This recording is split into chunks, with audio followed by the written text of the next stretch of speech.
নির্মোচন লিখেছেন ফাবিয়াহ মোমো। আজকে রয়েছে গল্পটির তৃতীয় পর্ব। গল্প পাঠে আছি আমি মীরা। রুমটা অন্ধকারে ডুবে আছে। খুটখুটে অদ্ভুত এক রহস্যময় অবস্থা। ফিহা বুঝতে পারছে না সে কি চোখ খুলেছে নাকি স্বপ্ন দেখছে। ঘড়ির টিকটিক আওয়াজটা স্পষ্ট শুনতে পাচ্ছে।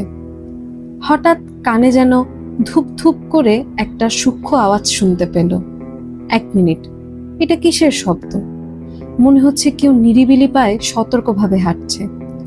আর একটু সতর্ক হয়ে শব্দটা শোনার চেষ্টা করলো ফিহা। না, ভুল নয়, একেবারে ঠিক। একজোড়া পায়ের আওয়াজ খুব সাবধানী কায়দায় এগুচ্ছে। শব্দটা এত আস্তে, এত ধীরে হচ্ছে যে ঘড়ির টিকটিক শব্দের আড়ালে মাঝে মাঝে ঢাকা পড়ে যাচ্ছে। খুট করে কিছু খোলার শব্দ হলো এখন।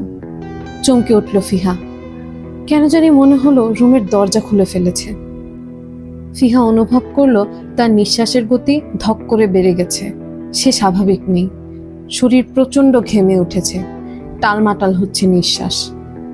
শরীরের শির দ্বারা বেয়ে হিমশীতল হাওয়া বয়ে যেতেই ধপ করে উঠে বসলো ফিহা। অস্থির চিত্ত ঘর্মাক্ত মুখে ডানে বামে উন্মাদের মতো চাইল। তাড়াতাড়ি বিছানা থেকে এক লাফ দিয়ে নেমে রুমের বাতি ধরিয়ে ফেলল। বুক ফুলিয়ে ফুলিয়ে নিঃশ্বাস নিতেই দেখলো রুমে কেউ নেই।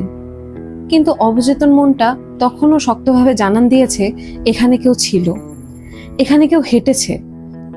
হঠাৎ হাঁপাতে হাঁপাতে নিঃশ্বাস নেওয়া ফিহা দরজার দিকে চাইতেই অত্যাশ্চর্যের মতো দুপা পিছিয়ে গেল। শোয়ার আগে দরজার নব লাগিয়ে ঘুমিয়েছিল, কিন্তু এখন সেই নবটা খুলে দরজা একটু ফাঁকা হয়ে আছে। বাইরের কুচকুচে কালো অন্ধকারটা উকি দিচ্ছে ওইটুকু সরু ফাঁকা দিয়ে। লা ইলাহা ইল্লা আনতা সুবহানাকা ইন্নী কুনতু মিনাজ জালিমিন।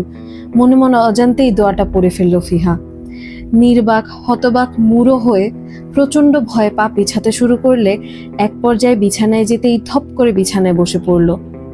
কিছুক্ষণ না যেতেই হঠাৎ জলজন্ত কি যেন দরজার ওইটুকু ফাঁকা দিয়ে দ্রুত বেগে চলে গেল। হকচকিয়ে ফিহা আটকে উঠতেই তাড়াতাড়ি বিছানায় পা তুলে কুঁকড়ে গেল। প্রচন্ড ভয়ে থরথর করে কাঁপতেই মনে মনে আল্লাহু আকবার বলে জিকির করে যাচ্ছে। মাথার উপর ঘূর্ণায়মান ফ্যান থাকা সত্ত্বেও চুটিয়ে ঘাম দিচ্ছে ফিহা। এমন অবস্থায় মুড়ো হয়ে আছে যেখানে ডাকার বা চিৎকার করার মতো স্থিতিতে সে একদম নেই। দরজার দিকে এক দৃষ্টিতে তাকিয়ে থাকলে হঠাৎ ডান হাতের তলায় কিছু একটা অনুভব করলো। সাথে সাথে তাকিয়ে দেখলো হাতের কাছাকাছি ফোন। মরুর বুকে তৃষ্ণার্ত পথিক যখন জলের উৎস দেখতে পেয়ে চাঞ্চল্যকর অনুভূতিতে পাগল হয়, তেমনি প্রাণপূর্ণ উচ্ছ্বাসে ফিহা দ্রুত ফোনটা হাতে তুলে ডায়ালের জন্য হাত চালাতে থাকে। ঢোক গিলে ন্যূনতম দেরি না করে কাপা কাপা হাতেই কলটা বসিয়ে কানে চাপলো সে। টুট টুট বাজনা হচ্ছে। একবার দরজার দিকে তাকাচ্ছে, আরেকবার কল রিসিভ হবার জন্য প্রচন্ড উদ্গ্রীব হচ্ছে। 3টে রিংটোন যেতেই আচমকা কলটা রিসিভ হলে আতঙ্কিত ফিহা ফরফর করে বলল, আপু আপু রুমে আসো, তাড়াতাড়ি আসো, একদম দেরি করো না। এখানে কেউ আছে, এখানে কেউ আছে, তুমি এখনই এসে। ওর অস্থিরতার ভেতর অগাধ জলের পানি ঢেলে ভাবশূন্য গম্ভীর গলাটা জবাব দিল, নাম্বারটা চেক কর। সমস্ত অস্থিরতা চুরচুর হয়ে স্তব্ধ হয়ে গেল ফিহা। এ কি কাণ্ড! মেয়েলি কণ্ঠটা এমন শোনাচ্ছে কেন? অকস্মাৎ এমন কণ্ঠ শুনে হতবুদ্ধির মতো বলল, তোমার কণ্ঠটা এমন লাগছে কেন আপু? তুমি কি আমার সাথে ছেলের কণ্ঠের অ্যাপস দিয়ে ফাইজলামি করছো? বোকার মতো কথাগুলো শুনে কলের বিপরীতে থাকা মানুষটা বেজায় রাগ হলো। এরকম ফালতু কথাবার্তা তার কালে ভদ্রেও সহ্য হয় না। সুগভীর কণ্ঠটা বেজায় ক্ষিপ্ত হলেও যত সম্ভব কাটকাট ভঙ্গিতে বলল, ফ্যান্টাস্টিক! কাকে কল দিয়েছিস নিজেই জানিস না? আকাশ থেকে ঠাস করে পড়ার মতো আশ্চর্য হলো ফিহা। কান থেকে ঝড়ের গতিতে ফোনটা নামিয়ে দেখলো সে ইংরেজি বর্ণমালায় বড় বড় অক্ষরে লেখা সাইদ ভাই। রক্তশূন্য মুখে বরফের মতো জমে যেতেই সাথে সাথে কলটা কেটে দিল ফিহা। বালিশের দিকে ছুঁড়ে মেরে স্তব্ধের মতো লজ্জায় কুঁকড়ে গেল সে। কি করলো এটা? কাকে কল দিয়ে ফেললো? অতিমাত্রায় তাড়াহুড়ো করতে গিয়ে ডায়াল প্যাডে SA লিখে সার্চ দিতেই ভুলবশত সাবিলা নামের জায়গায় সাইদ নামটা টাচ হয়ে গেছে। এখন ওই ব্যক্তি কি না কি ভাববে। রাত এখন 3টা বাজতে 15 মিনিট বাকি, আর এ সময় তাকে কল দিয়ে উদ্ভট কথা করলে যে কেউ ঘুমের ব্যাঘাতে খেপে যাবে। ফিহা বিছানা থেকে নেমে পানির জন্য গেল। কিন্তু টেবিলের জগটা শূন্য। তলানিতে অল্প একটু পানি ঝমঝম করে উঠল, তাতে গলা ভিজবে না ওর। না চাইতেও এক বুক সাহস নিয়ে দুরু পায়ে দরজার বাইরে পা দিল। ওর রুমটা মাঝখানে, ফিমার রুমটা বাঁদিকে, এবং ডান দিকে একটু দূরত্বেই সে বদখত লোকটার রুম। হঠাৎ ফিহা চকিত ভঙ্গিতে দেখতে পেল বাঁদিকের দরজা ও ফ্লোরের মাঝে অল্প যেটুকু ফাঁকা থাকে সেখান দিয়ে এক চিলতে আলো আসছে, অর্থাৎ ফিমা এখনো ঘুমায়নি। এত রাত অবধি কখনো ফিমাকে জাগতে দেখেনি, এমনকি পরীক্ষার রাতে নাকে তেল দিয়ে পড়ার মতো শক্ত অভ্যাসও নেই ফিমার। ব্যাপারটা স্বাভাবিক লাগলো না ওর। প্রচন্ড উৎকণ্ঠিত হয়ে দরজায় আলতো চাপ দিয়ে চেক করতে নিল, কিন্তু দরজাটা ভেতর থেকে বন্ধ। ফিহা সেখান থেকে পা চালিয়ে চলে যেতে নিলে হঠাৎ ওর দুই চোখ আচমকাই থেমে গেল। বোধহয় অবচেতন মনটাই ওকে থামিয়ে দিল ক্ষণিকের জন্য। ডান দিকের রুমটা থেকে ফর্সা আলো আসছে। হাট করে খোলা রয়েছে কাঠের দরজাটা, দুপাশে ঝুলছে খয়েরি রঙের লম্বা লম্বা পর্দা। ফ্যানের বাতাসে দুলতে থাকা পর্দাগুলো ফুলে ফেপে উঠতেই তার মধ্য দিয়ে ভেতরের দৃশ্যটুকু ওর আঁখি দুটায় ধরা দেয়। বহু বছর, ঠিক 4টে বছরের অনুপাত, ঠিক অনেকগুলো সময় শেষে স্বাভাবিক নয়নে দেখতে পাচ্ছে ফিহা। বিশাল বড় জানালার ধার ঘেঁষে দাম্ভিকতার মেজাজে দাঁড়িয়ে আছে জুনায়েদ সাঈদ। সাদা শার্টটা এখনো খোলেনি, বদলায়নি কালো প্যান্টটাও। তার ভারী বলশায়ী দেহের হাত দুটো দেখলে মানুষ একটু ধোক গিলেই তাকায়। ওই দুটো হাতই যেন গলা চেপে শূন্যে তোলার মতো অদ্ভুত ক্ষমতা রাখে। তার সুদীর্ঘ উচ্চতা যেমন দৃষ্টিনন্দন, তেমনি দেখতে অতিশয় সুন্দর মানুষ। তার দানবের মতো শক্ত সুঠাম শরীরটা একদিক দিয়ে আকর্ষণীয়, অন্যদিকে ভীতি সঞ্চার করে মনে। হঠাৎ কেমন একটা খটকা লাগতেই মাথাটা পিছু ঘুরায় সাঈদ। সাথে সাথে ফিহা চমকে গিয়ে দরজার পাশে লুকিয়ে পড়ল। বাইরে শূন্যতা ও অন্ধকার দেখে মুখটা ফিরিয়ে নেয় সাঈদ। এদিকে ফিহা আকস্মিক কাণ্ডটুকুর জন্য স্বস্তির নিঃশ্বাসে ঠোঁট গোল করে ছাড়ল। আর দাঁড়ালো না সে, নির্দিষ্ট কাজের জন্য চলে যায় নিচে। সুকঠিন আদলের মানুষটা তখন কথা বলায় ব্যস্ত। বা কানে থাকা ছোট্ট ডিভাইসে তর্জনী টিপে কানেক্ট করলো। কথাগুলো শান্ত শ্রোতার মতো শুনে মার্জিত গলায় বলল, কাজ শেষ। এই বিষয়ে আমি কিছুই বলতে চাই না।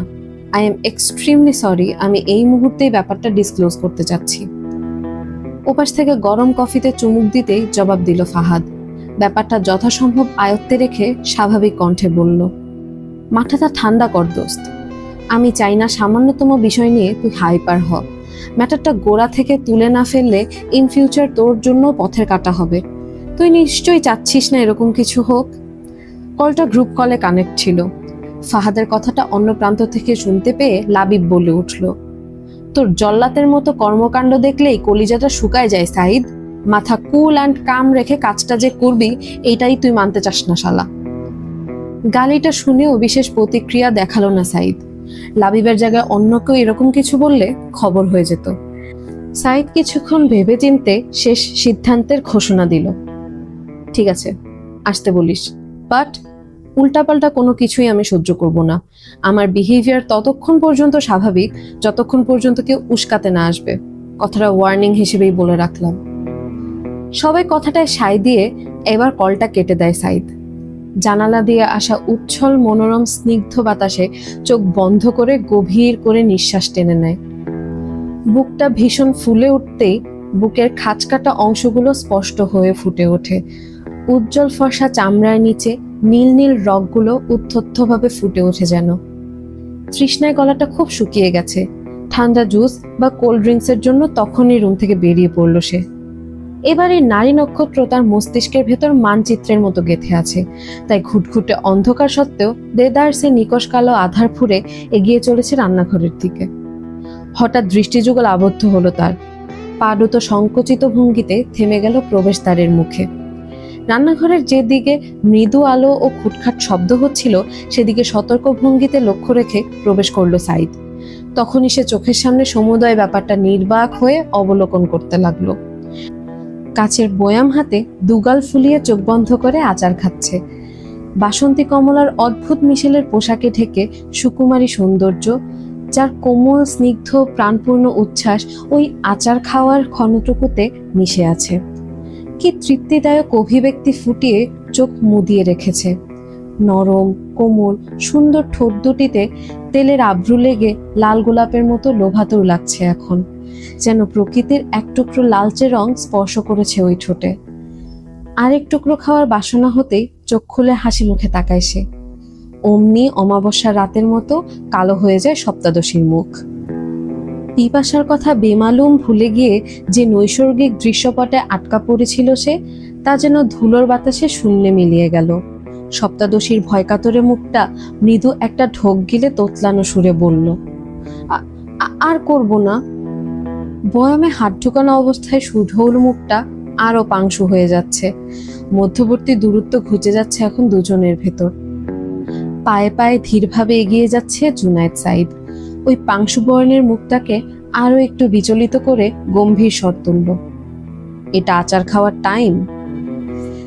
সাইদের চোখের দিকে অসংখ্যবার পলক ঝাপটানো চোখ দুটি একটুখানি থেমে না সূচক মাথাটা ডানে বামে ঘুরায়। ভয় হচ্ছে, যদি চোরের মতো খাওয়ার জন্য এখন ঠাস করে একটা লাগায়। আজ পর্যন্ত ওর গায়ে কেউ হাত তোলেনি, বড্ড আদরে আদরে সকলের স্নেহে বড় হয়েছে ও। সেখানে যদি এই মানুষটা কঠিন চর মারে, সেটা নিদান পক্ষে সকলের জন্য স্বাভাবিক ব্যাপার হতে পারে, কিন্তু ওর কাছে লজ্জায় শোচনায় মরে যাওয়ার মতো অনুতাপ। ফিহা বয়ামটা চুলার পাশে রেখে দিয়ে শুকনো গলায় বলল, মা আচার বানায় না। এখানে এসে খালামণির বলতে বলতেই নিজের বড় ভুলটার জন্য চোখ ঝাপসা হয়ে গেল। অসময়ে বেহায়া চোখ দুটো এমন কাজ করে বসে, তখন চোখ লুকোবার জায়গা থাকে না একদম। সাইদ ওকে কিছুই বলল না। ফ্রিজের দরজা খুলে দুটো ক্যান বের করে চুপচাপ চলে গেল সেখান থেকে। বা হাতের উল্টো পিঠে চোখ দুটো মুছল ফিহা। হাত দুটো ধুয়ে বয়ামটা জায়গা মতো রেখে নিজেও রুমে চলে আসে। আসার সময় ওই রুমের দরজাটা আর খোলা দেখে না ও, দরজাটা লক করে রেখেছে এখন। অন্ধকারময় জায়গাটুকু পেরিয়ে এসে রুমের দরজা লাগালো ফিহা। উচ্ছল মনের উপর লজ্জাজনক আবরু এসে সাময়িক আনন্দটুকু ছিন্ন ভিন্ন করে দিল। বিছানায় যেয়ে বসতেই হঠাৎ বালিশের পাশে একটা ক্যান দেখতে পায় ফিহা, এবং আশ্চর্য হয়ে সেটা তুলে নেয় ও। ফ্রু কুচকে ওইটা পরখ করতেই মনে পড়লো, একটু আগে এরকম দুটো ক্যান যার হাতে দেখেছিল, সে কি তাহলে দ্বিতীয় ক্যানটা ওর জন্য রেখে গেছে? কেন রেখে গেছে? আফসানা সকাল থেকেই ফিহার মুখটা বারবার লক্ষ্য করছে। মুখটা শুকনো, ম্লান ও বিষণ্ণ হয়ে এইটুকুনি দেখাচ্ছে। কি এমন হতে পারে যেটার জন্য রাতারাতি মুখের এমন বিধ্বস্ত পরিবর্তন হয়ে গেছে? ফিমা বাস ধরার জন্য একটু ব্যস্তভাবে নাস্তা খাচ্ছে। সাইদ বাড়িতে নেই। ছেলে খুব ভোর সকালে উঠে ট্র্যাকস্যুট গায়ে কয়েক মাইল জগিং এর জন্য বেরিয়ে যায়। ক্লান্তি মাখা চোখ, ঘরমাক্ত দেহ, চোখ মুখ লাল করে ওয়ার্কআউট শেষে বাড়ি ফেলে। সুফিয়া নাস্তার কাজে ব্যস্ত। আফসানা এবার না পারতে ফিহাকে স্পষ্ট মুখে জিজ্ঞেস করলো, তোর কি হয়েছে বলবি? সে কখন থেকে মুখটা কালো করে বসে আছিস, কিচ্ছু খাচ্ছিস না, নিচ্ছিস না, কোনো সমস্যা? কি হয়েছে? টেবিলের দিকে মাথা নিচু করে ফিহা শান্ত ও স্বাভাবিক স্বরে বলল, আমি বাসায় যাব, এখানে থাকতে চাচ্ছি না। বাবাকে বলে দাও আমাকে এসে নিয়ে যেতে, আমি ব্যাগ দুটো দুপুরের মধ্যে গুছিয়ে নেব। উদ্ভট কথাগুলো বিন্দু বিসর্গ বুঝতে পারল না আফসানা। এখানে আসার একদিন না একদিন পেরোতেই চলে যাওয়ার কথা বলছে। প্রশ্নটা সে কাষ্ঠভঙ্গিতে শুধালো, কি সমস্যা হয়েছে খুলে বল। কোনো উটকো ঝামেলা হয়েছে নিশ্চয়ই, না হলে আমার বাসায় এসে কখনো ফালতু কথা বলতিস না তুই। কেউ কি তোকে বিরক্ত করেছে? হঠাৎ এক রাতের ভেতর কি হয়েছে যেটার জন্য তুই আজই চলে যেতে চাচ্ছিস? ফিহা আনত চোখ দুটো আফসানার দিকে রাখলো। এতক্ষণ যাবৎ তর্জমা করা কথাগুলো প্রস্তুত মুখে গুছিয়ে বলল, বড় হবার পর থেকে আজ পর্যন্ত বাবাকে ছাড়া থাকিনি। ছোটবেলায় থাকতাম সে অন্য বিষয়। এখন আমরা সবাই বড় হয়ে গেছি, সবাই এখন নিজ নিজ জ্ঞানের হিসাব বুঝি। তাই চাচ্ছি বাবার কাছে ফিরে যাব। বাবা আমার শাসন ছাড়া ডায়াবেটিসের ওষুধ খায় না, তার মনেও থাকে না। আমি যে এখন নিজের দিকটা বিবেচনা করে তোমাদের কাছে নিরাপদে আছি, সেদিকে বাবাকে দেখে রাখার কেউ নেই খালামণি। মা তো সারাদিন সংসারের কাজে ব্যস্ত থাকে, নিজেও অসুস্থ মানুষ। আফসানা পুরোপুরি ব্যাপারটা স্বচ্ছ পানির মতো বুঝতে পারলো। একটু আগেই নাজনীন আর নিয়াজের সাথে দুজন কথা বলেছে। বলা বাহুল্য, নিয়াজ ছোট মেয়েটার প্রতি একটু বেশি দুর্বল। নাজনীন যখন দ্বিতীয়বারের মতো অন্তঃসত্ত্বা হয়, তখন নাজনীনের পাশাপাশি ও শাশুড়ি হালিমারও ঘোরতর ইচ্ছা ছিল ছেলে হোক, কিন্তু আল্লাহ পাকের ইচ্ছেতে ঘরে কন্যারূপে রহমত এসেছে। নাজনীনের মন পুরোপুরি ভেঙে গেলেও তা কোনোদিন ছোট মেয়ের কাছে প্রকাশ করেনি। এমনকি বিদ্রূপ আচরণ করলেও সেটা স্রেফ মাতৃশাসনের অন্তর্ভুক্ত। অন্যদিকে হালিমা খাতুন সর্বত্র ছেলে হোক করতেন বলে জ্ঞানত এই ঘটনার পর আর কখনো ছোট্ট ফিহাকে সহ্য করতে পারেননি, এখনো পারেন না। নিয়াত সেই থেকেই ছোট মেয়েটার কাছে আলাদা স্নেহ মমতা পেয়ে কিছুটা নতজানু হয়ে গেছে। আফসানা কিছুক্ষণ ভেবেচিন্তে ওর বাবার দিকটা শান্তভাবে বুঝিয়ে বলল, তুই কি চাচ্ছিস সেটা আমি বুঝেছি, কিন্তু বোনজামের অনুরোধ আমি ফেলতে পারবো না। তোর বাপ নিজেই বলেছে তুই আমার এখানে থাকলে সে নিশ্চিন্তে থাকবে এবং ওখানকার ব্যাপারটা নিয়ে ঠান্ডা মাথায় ভাবতে পারবে। এখন তুই যদি যাওয়ার কথা বলিস তোর বাপ কিন্তু স্বস্তি পাবে না ফিহা, অফিসে গিয়েও তোদের টেনশনে বিপি হাই করবে। তুই কি এরকম কিছুই করতে চাচ্ছিস? এই ঘটনার প্রেক্ষিতে চুপ করে ভাবতে লাগলো ফিহা। বাবার মতো একগুঁয়ে মানুষ শুধু ফিহার জোরাজুরিতে কথা পালন করে, সেখানে দ্বিতীয় কোনো ব্যক্তি এমনকি মাও যদি চেষ্টা করতে যায় তাহলে বাবার রাগ তখন কে দেখে?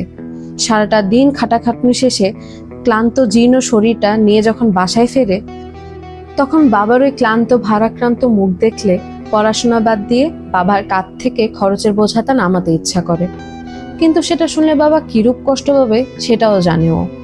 পাশ থেকে ফিমা পুরোদস্তুর কাহিনী দেখে ওর আলগা আর ন্যাকা ন্যাকা ঢঙের জন্য দারুণ বিরক্ত হলো। বাবাকে বাবার মতো থাকতে দেওয়া উচিত, তার ব্যাপার নিয়ে এত মাথা ঘামানোর কি আছে? পুরুষ মানুষ বাইরে রোজগার করতে গেলে শরীর একটু একটু রোগ বাঁধবে, তাই বলে রোগ টোগ নিয়ে এমন চিন্তিত হওয়ার কি আছে? যত সব ফালতু তামাশা। কথাটা মনে মনে উচ্চারণ করলো ফিহা। আফসানা ওর ব্যাপারটার একটা ছোট্ট সমাধান করে বলল, তোর ফোন আছে না? ফিহা বিষণ্ণ ভরা চোখ দুটো তুলে আস্তে আস্তে মাথা নাড়িয়ে বলল, হ্যাঁ আছে, কিন্তু সিমে ব্যালেন্স নেই। মুখ ফুটে রিচার্জের জন্য বাবাকেও বলতে পারে না ফিহা। হাতের স্যামসাং সেটটা কেনার পরপরই বাবার চাকরি চলে যায়। এরপর 8 মাস বাবার কোনো চাকরি ছিল না। ফিহা জানে ওই 8টা মাস কতটা বিপন্ন অবস্থার ভেতর দিয়ে ওরা 4টা মানুষ গেছে। বাইরের মানুষ ওদের দুরবস্থার চেহারা একটুও আঁচ করতে পারেনি। সম্ভবত মাথার উপর দোতলা বাড়ির স্থায়ী ছাদটুকু ছিল বলে কেউ বুঝতেই পারেনি ওরা কতটা সংকটকালীন দিন কাটিয়েছে। জিনিসপত্রের লাগাম ছাড়া দাম, দুবোনের পড়ার খরচ, সংসারের যাবতীয় হিসাবের পেছনে সবটুকু সঞ্চয়কৃত অর্থ চোখের নিমেষে হাওয়া হয়ে যায় বাবার। এরপর যদিও চাকরি জুটেছে, কিন্তু বয়সের একটা সীমা চলে যাওয়ার জন্য আরো ভালো বেতনের চাকরি মেলেনি। নিয়াজের নীতিপরায়ণ স্বভাব এবং ভদ্র শিষ্টাচার এত প্রখর ছিল যে দুরবস্থার দিনেও সে আফসানার কাছে হাত পাতেনি। কালে ভদ্রে আদৌ কারো কাছে সাহায্য নিয়েছে কিনা সন্দেহ। আফসানা চেয়ার থেকে উঠে টেবিলের অর্ধেকটা করে ফিহার পাশে গিয়ে বসলো। ওর মাথায় স্নেহের হাত বুলিয়ে বলল, বাপের মতোই স্বভাব পেলি? কোনো কিছু লাগলে যে মুখ ফুটে বলতে হয় এটা জানিস না? আমি তো অন্তর্যামী হয়ে তোর মনের খবর ধরতে পারবো না রে। তোর বাপটাও চাকরি যাওয়ার কথা গোপন রেখে ভালোই শুভ কাজ করলো। এখন দেখি তুইও সেই পথে হাঁটা দিয়েছিস। তোর নতুন নাম্বার দুটো আমাকে আধ ঘন্টার মধ্যে মেসেজ করে পাঠাবি। যদি দেখি কোনো মেসেজ আসেনি তোর খবর আছে বলে দিলাম। বলেই আফসানা অফিসে যাওয়ার জন্য ড্রাইভার নিয়ে চলে গেলেন। ফিমা খালামনির ধমক খেয়ে বাস ধরা বাদ দিয়ে তার গাড়িতেই রওনা দিল। সুফিয়া এসে 1 কাপ চা ছোট্ট ট্রে থেকে নামিয়ে ফিহার উদ্দেশ্যে বলল, আমাগো নবী পাক সাল্লাল্লাহু আলাইহি সাল্লাম এর লিগাই কইছে মাইয়া হইল জান্নাত, আর জান্নাতে কোনোদিন দুঃখ দিবার পারে না। রৌদ্রস্নাত প্রকৃতি। দুপুর 12টার দাপুটে সূর্য দিক বিদিক তাপ ছড়িয়ে দিচ্ছে এখন। সোনালি আলোকছটা গাছের পাতায় পাতায় ছাপিয়ে গ্রীষ্মের তেজটা আক্রোশে ছাড়িয়ে যাচ্ছে দূর দূরান্তে। এসে জাকির লেখা বিশাল বড় গেটটার সামনে টয়োটা এলিয়েন ব্র্যান্ডের কালো গাড়িটা দুবার হর্ন বাজালো। গেটের পকেট গেট থেকে চকচক কালো নতুনের মতো গাড়িটা দেখে চটজলদি গেটটা খুলে দিয়ে গাড়িটাকে আসতে দিল। গেট থেকে ড্রাইভার লম্বা প্রশস্ত পথটুকু অতিক্রম করে বাড়ির সামনে এসে থামতে একসাথে 4টি দরজা খুলে 4টা যুবক বের হলো। যে ড্রাইভিং সিটে ছিল সে নিজের তর্জনীতে চাবিটা 4 পাক ঘুরাতে ঘুরাতে বলল, সাইদ কি বাসায় আছে? যদি না থাকে শুধু শুধু এসে তো লাভ নেই, খালি বাড়ি। সুন্দর করে চুল আঁচড়ানো, ঠোঁটে প্রসন্নতার ছাপ, চোখ দুটো চঞ্চল দেখালেও ভারী কি একটা ভাব আছে। পরনে নেভি ব্লু জিন্স প্যান্ট এবং বুকের কাছে পুমা লেখা লাল টি শার্ট। তাকে উদ্দেশ্য করে এবার বলল আরেকজন, লাবিব, আমি কিন্তু এজন্যই বলেছিলাম এখন এসে লাভ নেই, সাইদ এ সময় বাড়ি থাকে না। লাবিব মুখ ঘুরিয়ে শেষে দাঁড়ানো ব্যক্তিটির দিকে তাকালো। দুটো হাত কোমরে রেখে লাবিব আফসোসের সুরে বলল, ওকে থামানো দরকার ফাহাদ। তুই এখনো বুঝতে পারছিস না কত বড় কেলেঙ্কারি হতে পারে। আমি ওর অ্যাগ্রেসিভ ফর্মটার জন্য মারাত্মক ভয় পাচ্ছি। ওর এখন মাথা ঠিক নেই। লাবিবের কথায় সায় দিয়ে চিন্তিত হলো ফাহাদ। হাতঘড়িতে সময়টা দেখে তার ডানে থাকা সাব্বিরের দিকে বলল, ফিহার ম্যাটারটা সবকিছু শেষ করে দিবে। আমি নিশ্চিত সাইদ এটার জন্যই ডেসপারেট আচরণ করছে। ওকে থামানো এখন সম্ভব না। অন্য কিছু ভাব, আমাদের হাতে সময় খুব কম। সাব্বিরের কথা শুনে উদ্বেগের পারদ বহুগুণে বেড়ে গেল সবার মুখেই যেন অদৃশ্য কালি লেপ্টে আছে এখন। এভাবে হাতে হাত রেখে বসে থাকা যাবে না একদমই। কিন্তু উপায় কি? লাবিব একের পর এক চিন্তায় মশগুল হয়ে বাড়ির খোলা দরজার দিকে বিড়বিড় করে বলল, একটাবার ভাব, যদি ফিহার ঘটনাও জেনে যায় তাহলে সম্পূর্ণ কাহিনী শেষ। সাইদ ওর কলিজা টেনে টুনে ছিঁড়ে ফেলবে। সাইদ যে বাড়ি নেই এটা আমাদের জন্য ভালো খবর না। আজই ফাহিমের আসার কথা ছিল, সেখানে ফাহিমও নেই, সাইদও নেই। ব্যাপারটা বুঝতে পারছিস? 3 জোড়া কৌতূহলী চক্ষু লাবিবের দিকে দৃষ্টিবদ্ধ হলো। তন্মধ্যে ফাহাদ এদিক সেদিক হিসাব মিলিয়ে অস্থিরভাবে চিৎকার দিয়ে বলল, সাইদকে কল দে, ফাস্ট, এক্ষুনি, দেরি করিস না সাব্বির। এই ছিল আজকের পর্ব। কেমন লাগলো তা অবশ্যই কমেন্ট করে জানাবেন। দেখা হবে আগামী পর্বে। ততদিন পর্যন্ত সবাই ভালো থাকুন, সুস্থ থাকুন। আজকে আমি মীরা এখানেই বিদায় নিচ্ছি। আল্লাহ হাফেজ।